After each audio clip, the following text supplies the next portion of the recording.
Hello everyone, welcome back to my channel Sanjila Samanta. আমি সঞ্জিতা। আজকে আবারও ছোট একটা মিনি ভ্লগ নিয়ে চলে এসেছি। তো আজকে তোমাদের সাথে শেয়ার করব কোথায় ঘুরতে যাব, সেটা টাইমিং সবকিছুই তোমাদের সাথে শেয়ার করব। আর আশা করছি তোমরা সবাই খুব ভালো আছো। আমিও তো বেশ ভালোই আছি। ভালো না থাকলে কি আর ঘুরতে বেরোতে পারি বলো। আজকে কিন্তু আমরা দুজনেই যাচ্ছি আমাদের ডেস্টিনেশনে। আজকে আমি আর তোমাদের দাদা যাচ্ছি, আর অন্য কেউ যাচ্ছে না, কারণ কাকিমা আরে অন্য একদিন ঘুরে চলে এসেছিল, সেদিন আমরা যাইনি। তো তাই জন্য আজকে আমরা দুজনেই যাচ্ছি। তো প্রথমেই বলে দিই, এটা নিয়ারেস্ট মেট্রো স্টেশন হচ্ছে কালকাজি মন্দির। ওই স্টেশনে নেমে 500 মিটার দূরে, ওখান থেকে 5 মিনিট হাঁটা পথ। তোমরা চাইলে ওখান থেকে অটো করে নিতে পারো, বা একদম বাড়ি থেকেও অটো ক্যাব যা খুশি আসতে পারো। আর আমরা যেহেতু করলবাগ থেকে এসেছি, তাই জন্য আমাদেরকে মেট্রো দুবার করতে হয়েছে। মানে করলবাগ থেকে একটাতে উঠেছি, তারপর ওটা সম্ভবত মান্ডি হাউসে চেঞ্জ করতে হয়েছিল। নামটা ভালো মনে নেই, কারণ 1 বছর আগে গেছিলাম তো, আর এটা 1 বছর আগেকারই ভিডিও। তো তাই জন্য নামটা মনে নেই। তারপরে আবার কালকাজিতে নেমে এখানে চলে এসেছি হেঁটে হেঁটে। এইখানেও ঢোকার জন্য কোনো টিকিট লাগবে না, এন্ট্রি ফ্রি একদম। আর এই লোটাস মন্দিরের টাইমিং হচ্ছে সকাল 9টা থেকে সন্ধে 7টা অবধি গরমকালে, আর শীতকালে সকাল 9টা থেকে সন্ধে 5:30 পর্যন্ত।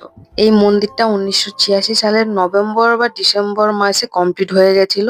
যেহেতু এটাকে পদ্ম ফুলের আকার দেওয়া হয়েছে, তাই জন্য এই মন্দিরটার নাম লোটাস টেম্পল। আর ভেতরে ফোন অ্যালাউ নেই। ওখানে জুতো খুলে এক জায়গায় ব্যাগের মধ্যে রেখে দিতে হবে, আর ফোনটাও ব্যাগের মধ্যেই রাখতে হবে।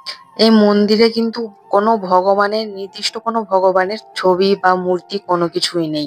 ওইখানে বসে একটা ধ্যান টাইপের বলতে পারো, মানে চুপচাপ একদম পিন অফ সাইলেন্স এইরকম ভাবে থাকতে হবে, আর চোখ বুজিয়ে ভগবানের ধ্যান করতে হবে, এটাই ওইখানে বলে। আর তারপর ওখান থেকে বেরিয়ে, যেহেতু সামনেই ইসকন মন্দির আছে, খুব ভালো একটা শুনেছি, তো তাই জন্য ওখান থেকে বেরিয়ে অটো ধরে আমরা এখন ইসকন মন্দিরে চলে এসেছি। এই ইসকন মন্দিরের সামনে মেট্রো স্টেশন হচ্ছে ইস্ট অফ কৈলাস। ওখান থেকে তোমরা চলে আসতে পারো, কিংবা আমাদের মতো লোটাস টেম্পলের ওখান থেকে একটা অটো ধরেও চলে আসতে পারো।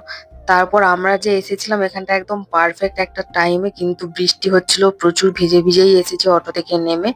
আর যে টাইমটাতে এসেছি এই টাইমটাতে সন্ধ্যা আরতি হচ্ছিল, তোমরা দেখতেই পাচ্ছ। এরকম আগে আমি কখনো দেখিনি, সত্যি কথা বলতে, মানে আমার জ্ঞান তো। সো আমার এটাকে খুবই ভালো লেগেছিল, খুব এনজয় করেছিলাম আমি এটাকে।